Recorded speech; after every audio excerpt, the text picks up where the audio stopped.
बारगाह में दुआ है जिस मरहूम के इशाले सवाब के लिए ये महफ़िल सजाई गई है। अल्लाह ताला मेरी, आपकी और बिलखुसूस उस मरहूम की कामिल मग़फ़िरत फ़रमाए, कब्र व हशर की सारी मंज़िलें आसान फ़रमाए और अल्लाह ताला मुझे, आपको, हम सब को सिद्दीक़ अकबर के आका, फ़ारूक़ आज़म के मौला, उस्मान गनी के मलजा, हैदर कर्रार के मअवा, सैयदा फ़ातिमा ज़हरा के अब्बा जान और हसनैन करीमैन के नाना जान की शफ़ाअत नसीब फ़रमाए। बंदा मरने वाला मुसलमान हो, उसको जो भी नेकी करके सवाब पहुँचाएँ, अल्लाह के महबूब अलैहिस्सलाम का फरमान है, मरने वाला मुसलमान हो सवाब पहुँच जाता है। शर्त एक है बस, मरने वाला क्या हो, बोलें। मिशकात शरीफ में हदीस है, दो बंदे थे भाई, उनका वालिद काफिर था। मरने लगा ना बाप, अपने दोनों बेटों से कहने लगा, मैं मर जाऊंगा तो मेरे मरने के बाद तुमने 100 ग़ुलाम आज़ाद करने। ये काफिर कह रहे, मेरे मरने के बाद 100 ग़ुलाम तुमने। काफिर हो के मन्नी बैठा है काफिर हो गए मन्नी बैठा है कि पहले कुछ करेंगे तो शायद अगर कम बन जाए हैं। कई लोग कलिमा पढ़ के नहीं मानते, हालांकि आमिना के लाल ने फरमा दिया सवाब पहुंच जाता है। अल्लाह अकबर है। तो कहने लगा जी 100 ग़ुलाम आज़ाद करना, 50 तू 50 तू। मर गया। एक बच्चा मुसलमान था और एक काफिर था। जो काफिर था वो भी बाद में जाकर मुसलमान हो गया था। तो जो मुसलमान था ना, उसने कहा जी तूने तो 50 आज़ाद कर दिए, मैं जब तक अपने नबी से पूछ ना लूँ मैं नहीं करूँगा कुछ। सीधे आ गए नबी करीम अलैहिस्सलाम के पास, आका मेरा अब्बा फौत हो गया है, ऐसे ऐसे बोल गया है, इरशाद फरमाएं क्या मैं अपने हिस्से के 50 ग़ुलाम आज़ाद करूं तो मेरे बाप को फ़ायदा पहुंचेगा? नबी करीम अलैहिस्सलाम ने इरशाद फरमाया, लौ कान मुस्लिमन। हाय हाय हाय, क्या फरमाया, ज़रा आप भी बोलें, लौ कान मुस्लिमन। मिशकात की हदीस है, लौ कान मुस्लिमन, लौ कान मुस्लिमन, लौ कान मुस्लिमन। फरमाया अगर मरने वाला मुसलमान हो। फैसला आमिना के लाल का फैसला है। फरमाया अगर मरने वाला मुसलमान हो,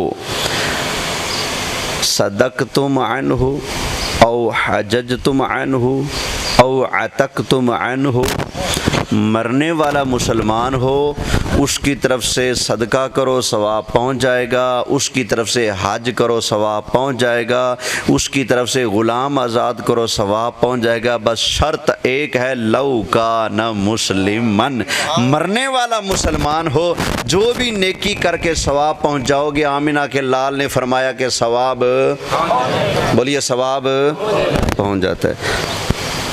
पहले हमसे लोग पूछते हैं कि सवाब जड़ा पढ़ पढ़ के बख्श दो कितने लिखा है, आज के बाद हम पूछेंगे। ओ खैर दुआ नहीं मंगी, थोड़ा मरने वाला काफिर तो नहीं? कोई समझ आ रहा है? ओ खैर है ना तीजा, ना साता, ना चालीवा, ना सालाना, ना जुमरात, समझ आ गया ना? जनाजे के बाद दुआ, ना मट्टी डालते हुए दुआ, ना वापसी 70 कदम पर दुआ, ना घर आकर लोग फातिहा के लिए पहले दिन आए, दूसरे दिन आए, तीसरे दिन आए, कि कोई हफ्ते बाद आया, कोई महीने बाद आया, किसी को साल के बाद पता चला, वो साल के बाद भी आकर दुआ मांग रहा है। कोई खैर है तुम्हारे यहाँ कोई दुआ नहीं, ना तीजा, ना चालीवा, ना दसवां, ना साता, ना जुमरात, ना सालाना बरसी, ना पहले दिन दुआ, ना दूसरे दिन, ना तीसरे दिन, ना जनाजे के बाद दुआ। खैर है केड़ी कंपनी? खैर तो है। साढ़े को पुछदे हो दुआवां क्यों मंगदे हो? साढ़े मरन वाले मुसलमान। तीजा क्यों किया? साडा मरन वाला। चौथा कि 10वें का ख़त्म क्यों, तो जुमरात का ख़त्म क्यों, तो 40वां क्यों, तो सालाना बरसी क्यों? इसलिए हमारे मरने वाले क्या हैं? मुसलमान हैं। नबी पाक ने फरमाया मरने वाला मुसलमान हो, जो भी नेकी करके सवाब पहुँचाओगे सवाब पहुँच जाएगा। हमारे मरने वाले मुसलमान हैं, हम बहाने बहाने से दुआएं करते हैं ताकि बेड़ा पार लग जाए। तू नहीं करता, तेरा कौन है? जो है अभी कारी साहब फरमा रहे थे ना, कुछ कहते हैं जी जनाजे के बाद दुआ नहीं मांगनी चाहिए। भाई जो कहते हैं अल्लाह की कसम है, उनके जनाजे के बाद तो वाकई नहीं मांगनी चाहिए। और जी तीजे का ख़त्म नहीं करना चाहिए, तेरे वर्गा होवे तो वाकई नहीं करना चाहिए। तो जो है और जी 40वां कहाँ से आ गया? 40वां नहीं करना चाहिए भी वाकई। अगर मरने वाला तेरे जैसा हो तो 40वां बोले, क्योंकि ये चीज़ें मुसलमानों को फ़ायदा देती हैं, ईमान वालों को फ़ायदा देती हैं। बेईमान के लिए आप 100 देगें भी पका लें तो फ़ायदा होगा। बोले मैं एक मिसाल देता हूँ, मुल्तान की बात है। मुल्तान में ख़ुद इस बात का गवाह हूँ। एक जगह फौत की हुई स्कूल था, वहाँ साथ ही स्कूल के अंदर उन्होंने ख़त्म रख लिया तीजे का। मौलवी साहब आ गए रेमंड वाले, तकरीर की। वैसे कुलखानी हराम है, जनाब नू सद लो फिर ठीक। 12वीं पुंज हराम, देग मदरसे पहुँचाओ फिर बोलो। असा कुलखानी करिए तो नवा काम है, जो कोठी तो फिर ठीक है। तो है ज़रा समझने की कोशिश करें। वहाँ कुलखानी थी, मौलवी साहब ने तकरीर की। तकरीर के बाद उनका एक शागिर्द था नाबीना। अब पता क्या ऐलान किया? कहते हैं जी वैसे तो ख़त्म जायज़ नहीं, ख़त्म वैसे तो ख़त्म जायज़ नहीं, ख़त्म नहीं पढ़ना चाहिए वैसे, लेकिन ये अंधा है, ये पढ़ेगा तुसा क्या कर दो, ये ख़त्म पढ़ेगा, आपने क्या करनी है? मैंने कहा दौर फिटे मुँह यार, अपनी बारी आए थे खिदमत दे ना ते ख़त्म पढ़ना जायज़ हो गया, हम सवाब के लिए पढ़े तो नाजायज़ हो गया है। अपने पेट के लिए पढ़ लेते हो, मरने वाले मुसलमान के साथ भला करने के लिए, उसके सारे सवाब के लिए पढ़ने की बात आए तो क्या कहते हैं? अब अंदाज़ा करें, जो बंदा कह रहा है अपनी ज़ुबान से कि ख़त्म पढ़ना जायज़ नहीं, लेकिन ये इसलिए पढ़ेगा कि अंधा है और आप। अब वो बंदा बेशक ज़िंदगी में करोड़ बार ख़त्म पढ़े, लेकिन जब अकीदा ये है कि ख़त्म जायज़ नहीं, अकीदा ये है कि ख़त्म जायज़ नहीं, करोड़ बार भी पढ़ दे सवाब मिलेगा उसको। एक बंदा कुरान को कुरान मानता ही सारी ज़िंदगी पढ़ता रहे, सवाब मिलेगा। बोले एक बंदा रोज़े को समझता नहीं कि रोज़ा कोई शय ही नहीं, रोज़े की अहमियत, रोज़े को फ़र्ज़ मानता ही नहीं, लेकिन रखता रहे सारी ज़िंदगी। पहले नीयत और अकीदे का किबला सीधा होना ज़रूरी है। कुरान को कुरान मानो फिर पढ़ने का सवाब है। बगैर कुरान माने तो अबू जहल भी पढ़ता है, कुरान को कुरान माने बगैर तो आज यहूदी भी पढ़ते हैं, ईसाई भी पढ़ते हैं।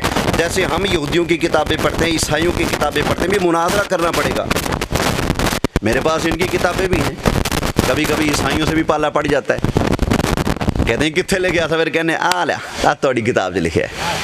तो जैसे हम उनसे मुनाज़रा करने के लिए उनके मज़हब की किताबें पढ़ते हैं, वैसे वो हमारे साथ मुनाज़रा करने के लिए कुरान भी पढ़ते हैं, हदीस भी पढ़ते हैं।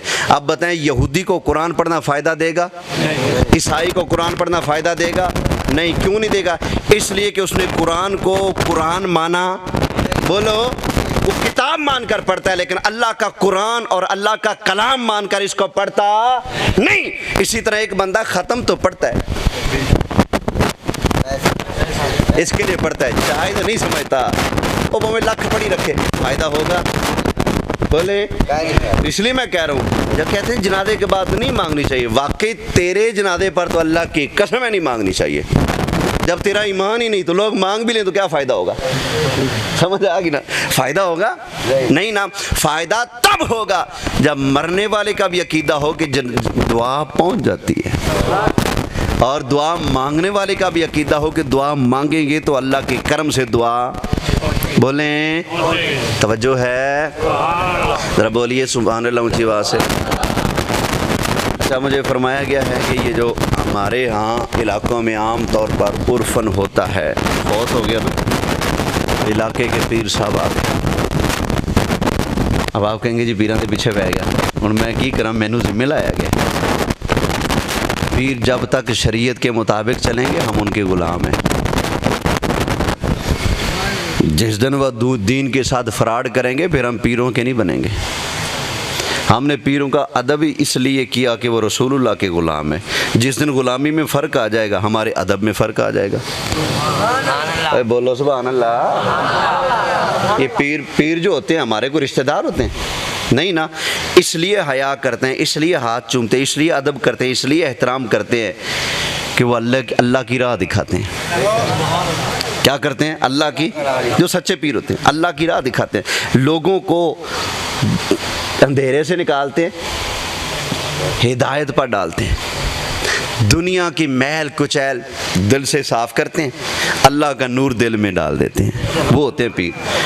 और जिसकी नज़र आपकी जेब पर हो, आपके माल पर हो, जिसको गर्ज ही नहीं कि मुरीद के चेहरे पर दाढ़ी है कि नहीं, और जिदी अपनी ना होवे वो मुरीद दी किवें फिक्र करेगा? भाई मुरीद भी नमाजी हो, जिस पीर की अपनी नहीं वो कैसे फिक्र करेगा कि मुरीद के चेहरे पर सुन्नत रसूल हो?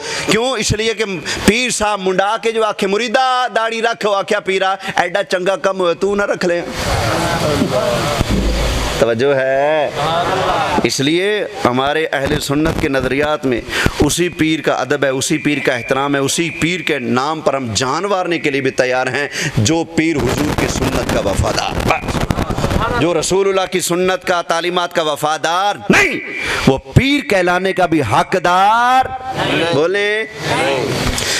कई जगह फिर लोगों ने ये ढोंग रचाया हुआ है। एक तो पीर होता है दाढ़ी कटी हुई, बिल्कुल मुन्नी हुई। अच्छा, फिर मुरीदों के यहाँ चले जाएंगे, फौत की वगैरह, तो जैसे कई मौलवियों का सीज़न होता है फौत की, अल्लाह माफ़ी दे, लानत उन पर जिन्होंने किसी की गमी को भी अपनी रोज़ी और कमाई का अड्डा समझ रखा है। कसूर आपका भी है, थोड़ा कसूर दसा। मैं आया ना पंजूपल मस्जिद में, पहला दिन था तो मुकमका होती है ना, एक जारी बात है, मैंने पाबंद रहने उनका। जब मैं पाबंद हूँ तो वो मेरे साथ क्या सलूक करेंगे पूछना था। मैंने कहा जी क्या सलूक करेंगे? मैंने कहा जी 12,000 महीने का और 20 मन गंदम साल की। अच्छा ठीक, और खुशी गमी? क्या कहा? ईमानदारी से बताएं हुण मौलवी दे दिल विच एक खुशी ते गमी दा लालच किन्ने पाया? बोलो। ए खुशी गमी दा मतलब पता है कि मरासियां तरह साड़ियां शादियां निकाहां दा भी इंतज़ार करी। गमी दा की मतलब? साढ़े वड्डियां दे मरन दा भी इंतज़ार करी। जदों कोई मरेगा तेन कुछ लभ जाएगा, जदों कोई जम्मेगा तां तेन कुछ लभ जाएगा, जदों कोई व्याया परनीजा जाएगा उदों भी तेन कुछ। ए लालू मुंह नाल किने लाए? ए लालच किने लाया? ये आपका अपना कसूर है। जब आप रखते हैं ना मस्जिद में तो कहते हैं जी खुशी गमी। अगर नहीं कहते तो आप मुझे बताएं। 20 मन डाने डेसू 10,000 महीना दे डेसू बाकी सुभान अल्लाह। ये कड़ी तनख्वाह है, मैंने समझ नहीं आई तनख्वाह दी। एक खुशी गमी भी तनख्वाह है। आप कहें मौलवी साहबा तू कर मुस्तफ़ा के दीन की चौकीदारी, तू कर नबी पाक के दर की गुलामी, कख ना रे बेशक, लेकिन दीन का सच्चा पक्का पीड़ा हकीकी मसला बता जुर्रत के साथ। तेरी रोजी रोटी जाने हम जाने, बस। तूने हमारी जेबों पर नजर नहीं रखनी, तुझे मांगने की जरूरत नहीं पड़ेगी। तेरे नसीब का रिज्क तेरे घर पहुंचाना हमारा काम है। तेरे घर का बिल जाने हम जाने, तेरे दाने जाने हम जाने, तेरी जूती कपड़ा माना खिदमत जाने हम जाने। ये खुशी गमी का लालच ना दे, वगरना नतीजा ये निकलेगा जिस दिन उसकी जेब में कुछ नहीं होगा ना, मुसल्ले पर बैठ के या अल्लाह किसी का कड़ाका कढ़े ना इन आप आके दी खुशी गमी।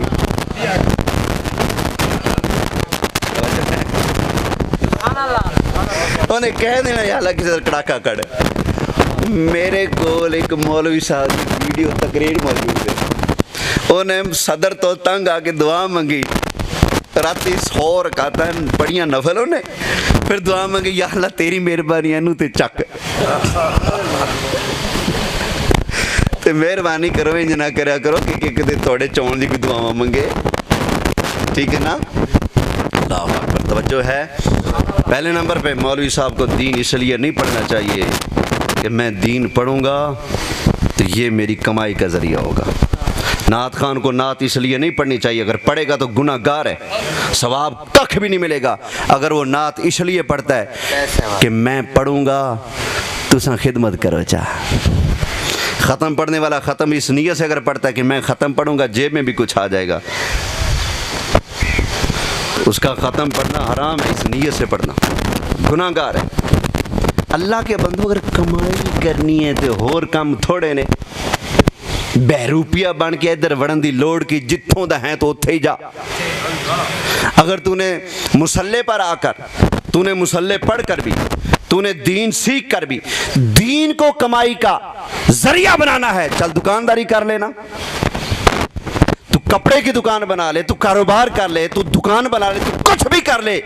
लेकिन ये क्या हुआ, दीन बयान करना है और कहना जी इसके बदले में इतनी फीस लूंगा, इतने एडवांस लूंगा। करते हैं कि नहीं? आप लाहौर से किसी तगड़े मौलवी का टाइम लो, कहेगा पहले क्या डेट हो, आप बुलाएं इधर से सादिकाबाद से किसी को बुला लें, आप मुल्तान से कोई तगड़ा मौलवी बुला लें, पहली बात होगी जी क्या देंगे, उन्हें कहें जी हम वही देंगे जो उम्मतों ने नबियों को दिया, और आप वही मांगे जो नबियों ने उम्मतों से मांगा। मौलवी दी मां मर जाएगी तोनू नहीं दसेगा नबी ने की मंगया। क्यों? इसलिए कि कुरान बयान करता है, जो कुरान बयान करता है इसकी रोजी बंद होती है।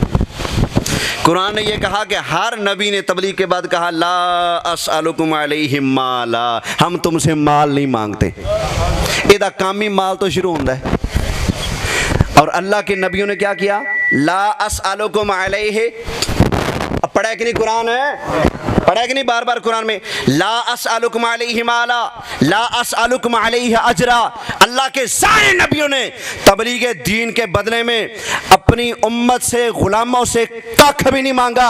हर नबी ने ये कहा हम तुमसे माल नहीं मांगते, हम तुमसे अजर नहीं मांगते, हम तुमसे बदला नहीं मांगते। इन अजरिया इल्ला अला रब्बिल आलमीन, हमारा अजर हमारे रब के जिम्मा करम पर है। तवज्जो है। मुझे कसम है उस ज़ात की जिस ज़ात ने मुझे पैदा किया। पंजाब के कोने कोने में गया हूँ, मेरी ज़िंदगी का रिकॉर्ड है अल्हम्दुलिल्लाह, आज तक रुपये तो दूर मैंने किसी से पानी के गिलास का भी मुतालबा नहीं किया। मुझे पूरा साल होने वाला है, मलका वाला जुमा की तकरीर करता हूँ मैं, पंजूपुल से निकल कर उधर जाता हूँ, मैंने आज तक उनसे पानी का गिलास भी नहीं पिया। क्यों यार, ये तकरीरें तो हमारी बख्शिश का ज़रिया बननी है यार, ये तो हमारी बख्शिश का ज़रिया बननी है, ये काम तो हम बख्शिश के लिए करते हैं। तवज्जो है। इसलिए यार थोड़ा जा काम तुसा भी ख़राब किया है। आप जो ये देना शुरू कर देते हो ना, काश आप ये बंद कर दें। आपके स्टेजों पर लड़ाइयाँ होती हैं, धक्के देते हैं मैं पढ़ूंगा, दूसरा कहता है मैं पढ़ूंगा, तीजा कहता है मैं पढ़ूंगा। आप ये देना बंद कर दें, कोई नज़र ही नहीं होना, ना लड़ाई होवे ना कोई धक्का मारे किसी को, समझ आ गई ना। आप ये देना बंद कर दें। अगर देने का दिल करे चुप करके महफिल के बाद आप सुपुर्द करें, आप हवाले करें। उस खिदमत का मज़ा है कि जिसमें आपको पता हो, आपके रब को पता हो। जो खिदमत छुपा कर दी जाए ना, लोगों में दिखावा ना हो, पता ना हो लोगों को, अल्लाह की रज़ा के लिए चुपके से जो नेकी का काम किया जाए उसमें डबल सवाब है, उसमें ज़्यादा सवाब है। तवज्जो है, ज़रा बोले सुभान अल्लाह।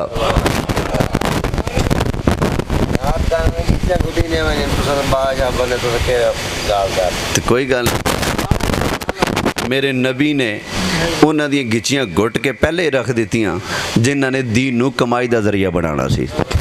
मेरे नबी मदीने दे ताजदार ने ऐलान किया ला असअलुकुम अलैहि माला। लिहाजा अगर तू नबी दा वफादार है ना, तू भी आके क्या कर, ला असअलुकुम अलैहि माला, मैं तोड़े को किसी माल दा सवाल, किसी टके पैसे दा सवाल नहीं करता। इन अजरिया इल्ला अला रब्बिल आलमीन। मैं करता हूँ ना, जो मुझसे ऊंचे दर्जे वाले खतीब हैं वो मुझे कहते हैं नहीं यार तू काम खराब की, तू काम खराब किए मैं, ओए तू इन्हां कोलों मंगया कर, तू मंगेगा तो कोई सानू भी देगा, तू साडा भी रेट खराब कीतियां ने। मैं कह जी जेड़े दिन मैं भुखा सौ गया ना, उस दिन मैं लोगों कोलों मंगना शुरू कर देंगा, तो जदों तक मैनू रजा के सौंदा मैनू की लोड़ किसी दे अगे हाथ लम्मा करन दी, हाथ फैलाण दी हैं। और मैं जम्मिया नहीं, तुसां जम्मे नहीं, मेरे तुहाडे जम्मन तो हज़ारां साल पहले मेरे रब ने मेरे हिस्से दा रिज़्क लिख दिता, तुहाडे हिस्से दा रिज़्क लिख दिता। वो तेरी मर्जी, तेरे हिस्से दा रिज़्क तेनू मिलना है, भावें तू चापलूसी करके लै, ठीक है, भावें तू लालच करके लै, भावें तू अल्लाह दी रजा वास्ते दीन दी खिदमत कर, ते रब अपने आप तेरे बूहे ते पहुँचा देवे, भावें तू इंज लै लै। जेड़ा तेरे हिस्से दा रिज़्क तेनू मिल के रहेगा, जरिया तू अपना आप खुद इंतखाब कर ले। तवज्जो है, ज़रा बोलें सुभान अल्लाह। अच्छा वो पीर साहिबान कई आ जाते हैं, फिर मुरीदों नू दर्द देंदे ने जी फौत हो गया, हुण वो कबर च गया तो रोटी काहदे नाल खाएगा, भांडे भी दिओ, वो कबर च थल्ले पैगा काहदे च, उन्होंने रजाई बिस्तरा भी दिओ। हाँ जी, मैं कई मरतबा देखा जिन्होंने पूरी ज़िंदगी कभी नमाज भी हो रही होती, सामने मंजा पिया होंदा है, और नवा मंजा पिया, और नवा बिस्तरा पिया, दो सराना पिया, लोटा पिया, भांडे पैने, की है जी ये पीरां नूं देना जी, किनको देना भाई? अगर पीर साहब के पास चारपाई नहीं है फिर आप दे दें, अगर पीर साहब को सराहना कोई नहीं फिर दे दो। मैं ये नहीं कहता कि पीरों की खिदमत ना करें, अगर सराहना नहीं है तो दे दें, चारपाई नहीं है तो दे दें, उनके पास अगर लौटा नहीं है तो आप बोलें दे दें, किसी के काम आना अच्छा काम है ना, अगर वो ज़रूरतमंद हैं तो आप उनको दे दें।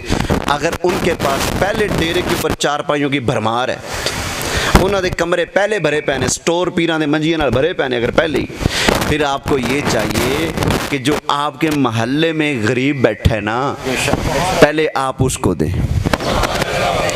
कई पीरों को देते हैं, कई महल्ले के मौलवी साहब को देते हैं, मौलवी साहब को भी देखने अगर चारपाई नहीं है फिर दे दें, अगर उसके पास लोटा बिस्तरा नहीं है फिर बेशक दे दें, वगरना आपकी खिदमत, आपकी इस सदके और तोहफे का सबसे पहला हकदार वो है जो आपका सबसे ज़्यादा करीबी रिश्तेदार है या करीबी हमसाया है और वो ज़रूरतमंद है, पहला हक उसका है, बाकियों का बाद में। नबी करीम अलैहिस्सलाम ने खुद फरमाया अल हक़्क़ु लिल करीब सुम्मा लिल बईद, फरमाया करीब वाले का हक पहले होता है, दूर वाले का हक बाद में होता है। बोलें सुभान अल्लाह। पहले किसका हक है? करीब वालों का। अच्छा मैंने अर्ज़ किया कोई भी नेकी करके सवाब पहुँचाएँ तो सवाब पहुँच जाता है। अच्छा नेकी करनी है इस नीयत से कि अल्लाह राज़ी हो, अगर नेकी इसलिए करेंगे लोग हमें बातें ना करें, भाई थोड़ा बुजुर्ग फौत हो गया तो कुछ किया ही नहीं, ये तो फिर लोगों के लिए अगर आप इस हाले सवाब पर 10 देगें पकाते हैं, ना पकाएंगे तो लोग कहेंगे अब्बा सारी ज़िंदगी थोड़े वास्ते कमा गया, तुसा के किताब है। इसलिए अगर आप इस हाले सवाब करेंगे उस पर आपको सवाब नहीं मिलेगा, ना आपको मिलेगा ना कब्र वाले को मिलेगा, उसी नेकी का सवाब पहुंचता है जो नेकी अल्लाह के लिए की जाती है। हमारे कई दोस्त ऐसे होते हैं, मैं कईयों को जानता हूँ, फौत हो गया, गरीब घराना था बेचारों का, पहले से मकरूज़ हैं, परेशान हैं, बिजली के बिल पूरे नहीं होते, अब क्या जी उधार लेकर कुलखानियाँ करती हैं, उधार लेकर देगे पकाते हैं। भाई आपको किसने कहा कि कुलखानी के ख़त्म के लिए देगे पकाना ज़रूरी है? किसने आपको कहा कि फल फ्रूट ज़रूरी है?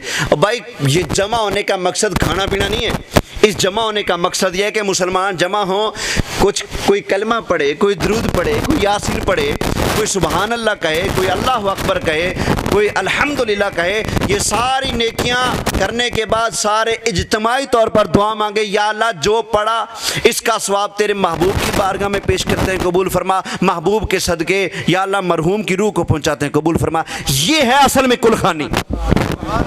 हमने समझ रखा है देखें होंगी तो ही कुलखानी है। भाई देखें शेखें कोई ज़रूरी, कोई लंगर ज़रूरी नहीं। ज़रूरी इतना है कि मरने वाले के साथ भला करें, कुछ ना कुछ आप पढ़ कर उसको बख्श। समझ आई ना? हमारे क्या होता है, फैशन बना लिया भाई इतना लंगर करना ज़रूरी है। घर वाले खुद एक पाव नहीं पढ़ते मरने वाले के लिए। मदरसे के बच्चे बुला लो, मदरसे से मौलवी साहब को बुला लो, इलाके वालों को बुला लो, सबको बुला लो। जी क्या हुआ जी? हमारे बुजुर्ग बहुत हुए, आपने पढ़ वाले आके पढ़ रहे हैं, आप खुद कुछ नहीं लगते। हमारे यहाँ ये है, मदरसे से बच्चे बुला लो, वो पढ़ेंगे। जो हकीकी बेटा है वो नहीं पढ़ेगा, जो हकीकी घर वाले हैं, करीबी रिश्तेदार है, वो नहीं पढ़ेंगे। कुरान पढ़ना, इसाले सवाब करना छोड़ दिया मदरसे वालों पर। जी मदरसे वाले आएंगे वो कलिमा शरीफ का विर्द करेंगे, मदरसे वाले आएंगे वो तस्बीह फातिमा पढ़ेंगे, मदरसे वाले आएंगे वो कुरान खानी करेंगे। ज़रा इतना सोच, तू बेटा होकर नहीं पढ़ता तो मदरसे वाले आकर क्या पढ़ेंगे? हैं? अल्लाह के बंदे, अपने अजीज़ करीबी रिश्तेदारों के लिए जिस दर्द के साथ रब से तू मांग सकता है, कोई और नहीं मांगेगा। इस्लाम के अंदर बाप फौत हो तो जनाजा बेटा पढ़ाए। ये क्यों है? इसलिए कि जितना टूटा हुआ दिल बेटे का होगा, जितनी तकलीफ और एहसास बेटे को होगा, अपने वालिद की कब्र जन्नत का बाग बनने की फिक्र जितनी बेटे को होगी किसी और को बोलो नहीं होगी। इसलिए इस्लाम कहता है, ओए अब्बा फौत है ना, जनाजा पुत्र पढ़ाए। क्यों? जिस दर्द के साथ ये बख्शिश मांगेगा कोई और नहीं मांगेगा, जिस दर्द के साथ जनाजा ये पढ़ाएगा कोई और नहीं पढ़ाएगा। इसलिए इस्लाम कहता है जनाजा पढ़ाने का पहला हक बेटे का। किसका हक है? कब्र में उतारने का पहला हक। हमारे यहाँ क्या होता है, पहला हक सिर्फ जायदाद में है, बाकी सारे आप लोगों के वाले। जनाजा दुख पढ़ा, कुल लोकी पढ़न, खत्म, मौलवी साहब आके पढ़न। सुभान अल्लाह। फिर आप किस लिए? हाँ जी, हाँ जी, अल्लाह। हाँ, गुस्ल भी कौन देगा? मैंने ईमानदारी से बताऊं, मैंने ज़िंदगी में अपने बाप को या 2 छोटे बच्चे महीने के थे उनको दिए। इसके अलावा मैंने कभी किसी बंदे को गुस्ल नहीं दिया। मैं कहता हूँ मैं तुम्हारा पाबंद हूँ, तुम्हारा फौत हुआ तुम गुस्ल दो। साथ उन्हें बताता हूँ कि तुम्हारा हक है, अब्बे के बटवे थे तेरा हक थे, गुस्ल मौलवी देवे। तो जो है पता नहीं किस दुनिया में हम जीते हैं। मरने वाला मर जाने कहते हैं जी उसके कपड़ों का क्या करें, घर रखें, डर लगता है। मरने वाले मोबाइल का नहीं पूछते। मेरी नानी अम्मा फौत हुई, ये साल होने वाला है, तो मेरे मामू के बेटे की कॉल आई, ओ जी अम्मा जी दे जेड़े कपड़े सन ते जुत्तियां सन ते जेड़ी साबन नाल उन्हां नूं गुस्ल दिता सी, हुण दफना दईए, सुट दईए, किसी नूं दईए। मैं कहा जी कपड़े किदे सन? कहते अम्मा दे। मैं कहा हुण अम्मा नहीं बड़ी लगदी, ओहदे कपड़े भी नहीं रखने घर च। और की होया? नहीं तो मुर्दा के कपड़े हैं ना। किसके कपड़े हैं? वो तो जी मुर्दा के कपड़े हैं ना। मैं कहा अम्मा ने कान च सोने दी डंडियां पाइयां सन, वो भी तो मुर्दे दियां ने।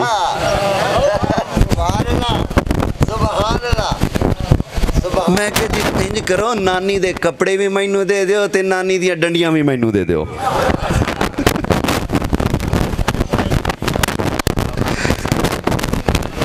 तो जो है मेरे सक्के भरा मैनू कहते तू चंगा मौलवी, साडा भी कख नहीं रखदा।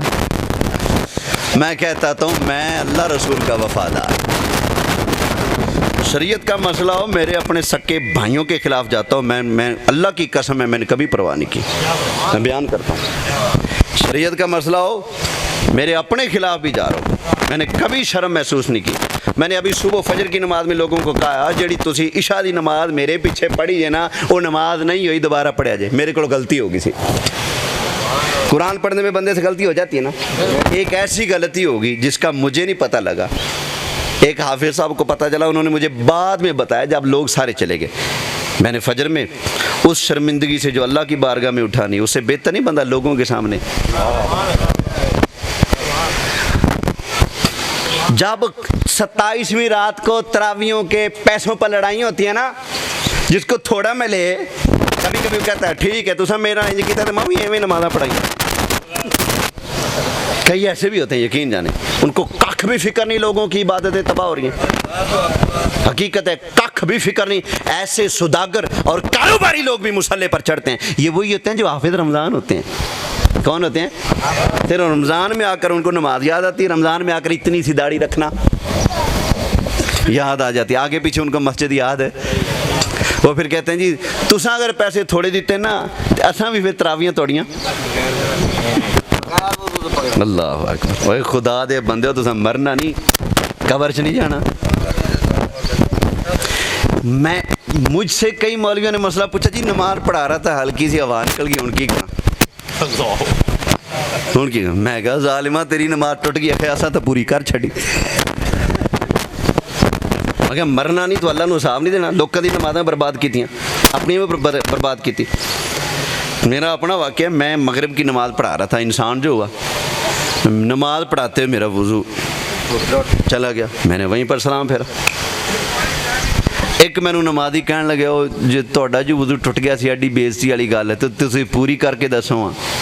मैं कहा शरीयत का मसला सुन, बंदा नमाज नूं हौली शै समझे, हल्का समझे, ते बिन वज़ू तो सजदा करे, बंदा काफिर हो जाता है। बंदा जो ये समझे कोई नहीं खैर है, केड़ी गल है, वज़ू टुटे ना फिर की है, पूरी कर ला। नमाज नूं हल्का समझ के बिन वज़ू एक रकत भी अदा करने वाला बंदा काफिर हो जाता है, मुसलमान। और मैं क्या, मैं आपदा नक बचांदा बचांदा अपना ईमान बर्बाद कर ला जो है। अल्लाह अकबर। खैर मैं अर्ज कर रहा सी, तुसी मैयत दी डंडियां ये हकदार बनते हो, जेब चो पैसा निकले ओदे वारिस बनते हो। वो पैसों तो डर बोलो नहीं लगता, मरहूमा ने डंडियां पाइया हो तो डर है नहीं लगता, ਉਹਦੇ ਕੱਪੜਿਆਂ ਤੋਂ डर लगता पे, ਉਹਦੀਆਂ जुत्तियां तो डर लगता पे, ਜਿਹੜੀ साबन ਉਹਦੇ ਨਾਲ ਲੱਗੀ ਉਹਦੇ ਤੋਂ डर लगता पे। अल्लाह दे बंदे हो, जहालत है। ये क्या है? जहालत है। जहालत है ये समझना कि ये कपड़े घर रखेंगे तो ये हो जाएगा वो हो जाएगा, समझ आ गई ना? बिल्कुल जहालत वाली बातें हैं, ऐसा नहीं करना चाहिए। मैयत का जो भी कपड़ा है, खा उसके जिस्म पर लगा हुआ था, पहना हुआ था, जब वो बंदा फौत हुआ है, बग़ैर ज़रूरत के कपड़े काट कर उतारना ये भी फजूल खर्ची है। मैयत के ऊपर कपड़े हैं, पहने हुए हैं, फौत हो गया है, कोशिश करें कि जब कपड़े उतारें तो काटने की ज़रूरत ना पड़े। सूट सही सालम उतार लें और उसको घर में इस्तेमाल कर लें, समझ आ गई ना? ये शैतानी वसवसे होते हैं कि नहीं ये हो जाएगा तो वो हो जाएगा, शैतान की पैरवी नहीं करनी, समझ आ गई ना? शैतान की पैरवी नहीं करनी, अल्लाह रसूल के जो अहकाम आते हैं ना उनकी पाबंदी करनी है। बस एक आखिरी बात करने लगा हूँ, फिर बात ख़त्म करता हूँ, टाइम हो गया। लेकिन मैं इन्होंने कहा 10-15 मिनट पहुँच उत्ते ले जाओ, खैर है। लेकिन मैं एक पैगाम देना चाहता हूँ, इसलिए आप लोगों ने मिलाद शरीफ मनाया होगा धूमधाम से माशाल्लाह, 29 वालों मनाया था मिलाद, बोले मनाया था माशाल्लाह। सारे मिलादी बैठे हो ना? हाथ खड़ा करें ज़रा, कौन कौन मिलादी है? सारे मिलादी है ना? ज़रा एक बात करने लगा हूँ। अबू लहब था हुजूर का चाचा, हुजूर पैदा हुए, उसकी नौकरानी आई, कहते अबू लहब मुबारक हो, तेरा भतीजा यतीम पैदा हुआ है। उसने ऐसे इशारा किया, हरर तू की, जा मैंने तुझे आज़ाद किया, जा जाकर उसको उठा, मेरे भतीजे को सीने से लगा, दूध भी पिला। इस हुजूर के चाचे अबू लहब ने हुजूर के पैदा होने की क्या की? खुशी की। वक्त गुजर गया, सरकार ने 40 साल की उम्र में जाकर ऐलान नबूवत किया। ये चाचा जो पैदा होने की खुशियां कर रहा था, हुजूर का सबसे बड़ा दुश्मन बन गया, सबसे बड़ा दुश्मन बन गया। काफिर अबू जाल भी है कि नहीं? हुजूर ने फरमाया मेरी उम्मत का फिरौन अबू जाल है। इस उम्मत का फिरौन कौन है? अबू जाल।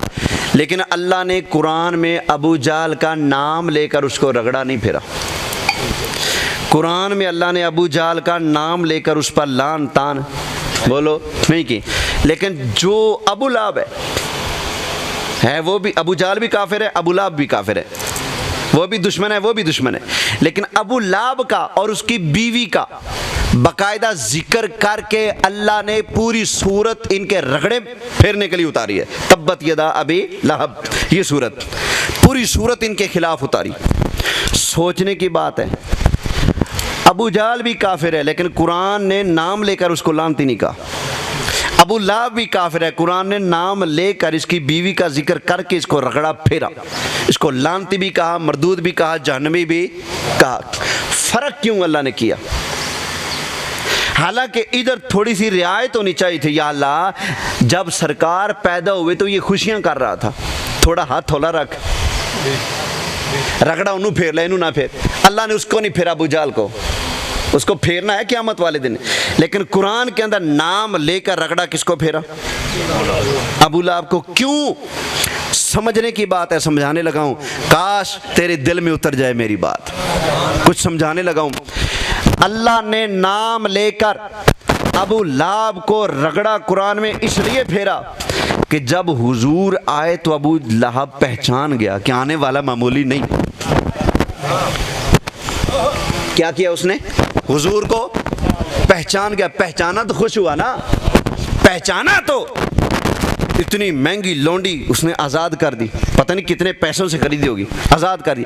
पहचाना ना, तो अल्लाह उसके ऊपर गज़ब, नाराज़गी और जलाल इसलिए फरमाता है, ओ जालिमा, तू तो मेरे महबूब को जानता पहचानता था, तू तो उनके आने पर खुशियां कर रहा था, लेकिन जब मेरे नबी ने पैगाम पहुंचाया, जब मेरे नबी ने अपनी बात मनवाना चाहिए, तूने आने की खुशियां तो की लेकिन मेरे मुस्तफ़ा की बात तूने बोले। अबू लाब ने बात ना अबू जाल ने मानी ना अबू लाब ने मानी।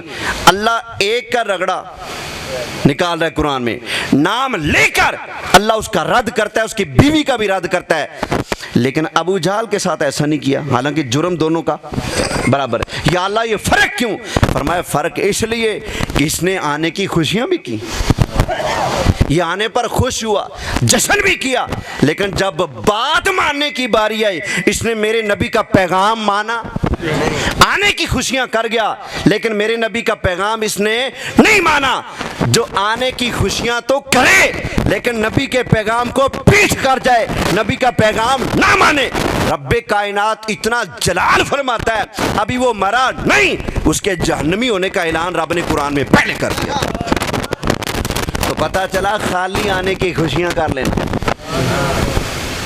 और पैगाम मुस्तफ़ा को ना समझना, नबी के पैगाम को ना मानना, नबी के आर्डर को ना मानना, नबी की तालीमात को ना मानना। आज हमारी हुकूमतें जिस सरकारी सतह पर मिलाद होगा, जब इनसे कहो ना अपनी अदालतें कुरान के मुताबिक करो, पाकिस्तान के अंदर निज़ाम मुस्तफ़ा लेकर आओ, निज़ाम अंग्रेज को टांग मारो, निज़ाम मुस्तफ़ा लेकर आओ, फिर कहते हैं नहीं निज़ाम मुस्तफ़ा नहीं आएगा। समझ आ गया ना? और हम भी देखें हमारे ऊपर निज़ाम मुस्तफ़ा है क्या? क्या हम नमाज पढ़ते हैं? कितने यहाँ कितने मिलादी बैठे हैं और इन मिलादियों में कितने नमाजी बैठे हैं? टाइम हो गया मेरा, मुझे पता है ऊपर जा रहे हैं, लेकिन बस ये 2 मिनट की बात। हम में कितने मिलादी बैठे हैं? अभी मैंने कहा कौन मिलादी है, सारे ने हाथ खड़ा किए। अगर मैं पूछूं अभी कौन कौन नमाजी है,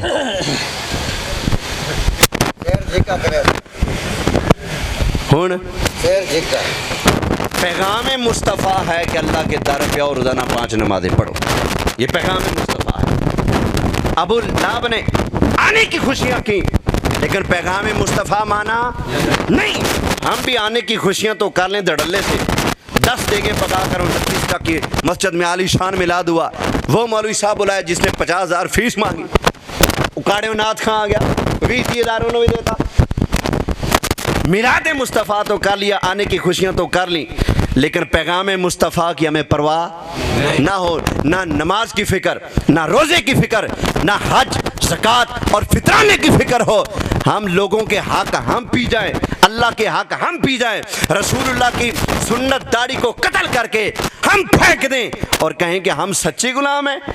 हमने पैगाम मुस्तफ़ा के साथ वफा नहीं की, फिर अबू लहब में और हम में क्या फ़र्क रह गया? आने की खुशियाँ तो वो भी कर गया, लेकिन पैगाम मानने की बात आई तो वो बदल गया।